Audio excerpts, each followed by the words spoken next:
side. How y'all doing tonight? Woo! Thank you.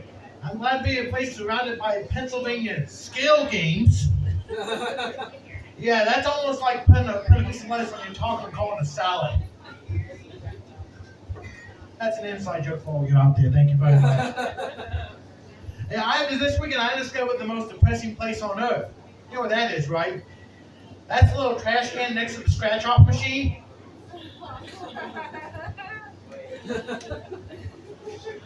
And considering the big jackpot this weekend, in that little trash can, there's so much hope and dream that it could pay off the national debt.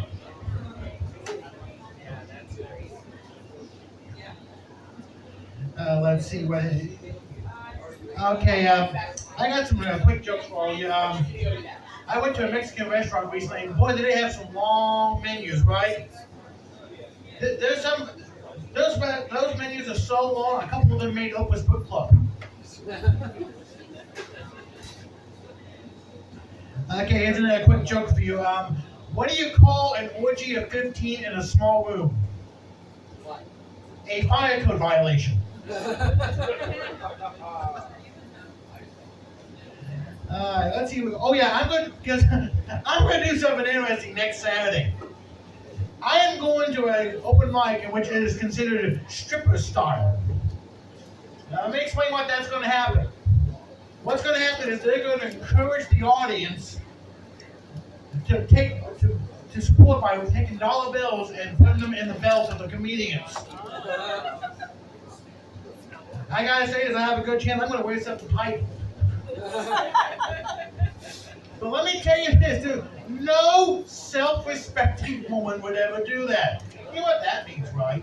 That means I have the best chance to make a lot of money because, let's be honest, of all the people there, I'm going to have the best rack.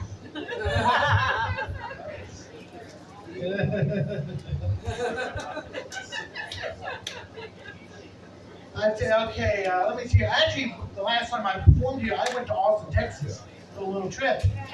And I tell you, I got to ride in my first ever driverless car. I know, yeah. At least I hope it was driverless. Either that or it was driven by a ghost. I gotta tell you this, that's a true Texas ghost ride. I think I saw it give the middle finger a couple times.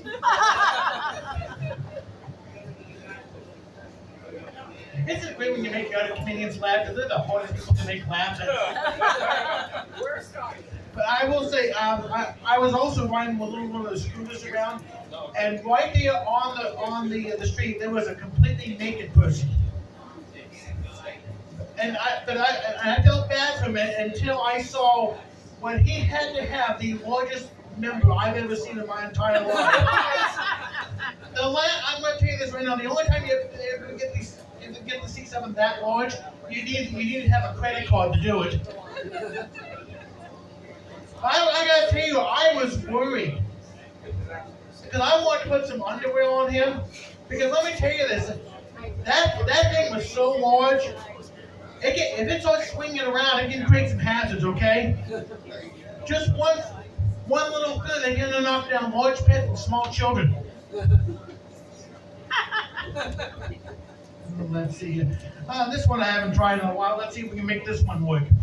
About a couple weeks ago, I went to my grandma's house. She is 90. Woo! She is 90. And of course, her TV's on the Game Show Network. Except that when you get to be 90, you tend to have the TV a little loud. What I mean is, the last time I heard anything that loud, I was watching Armageddon or experiencing it, whichever one. I made the mistake of turning on the TV, and let me tell you this. You ever seen those action movies when something explodes and those people fly back? That was me.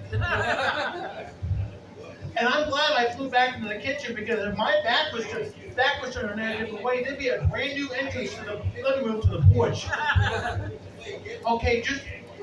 Just tell Grandma she's always wanted a sliding glass door there. She's 90. She doesn't remember anything now. I mean,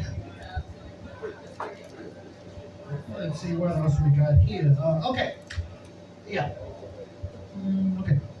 I'm going to try a brand new thing. Now, another comedian has been trying to tell me that because I have level 1 autism, and it'd be fun if we try to figure out a way what it's like for an person with autism to have sex. So let me tell you what it is.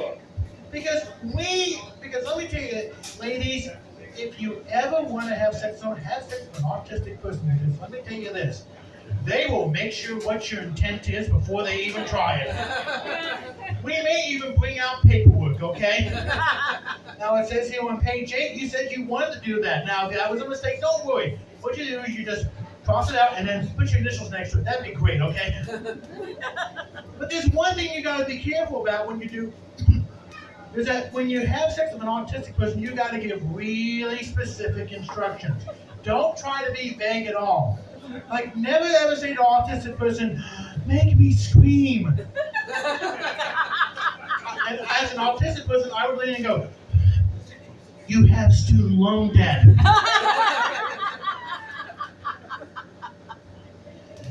And of course, another thing you don't want to say to them, because it can be interpreted a different way, they can never say to them, finger me. And I'll go. And of course, that create a lot more confusion when they say, okay, you can use that one. Okay, I'll tell you what, I'll leave you with one more joke, okay? Let me get a drink of water first, okay. That last one. You know how we can interpret phrases differently? I'll give you this. Here's a little story. A guy turned to his assistant and said, yo, give me some head. And the assistant goes, why? And the manager says, well, after we're done using the guillotine, we don't like when they roll off the platform. And I'll tell you what, that is the end of my time, and thank you all very much.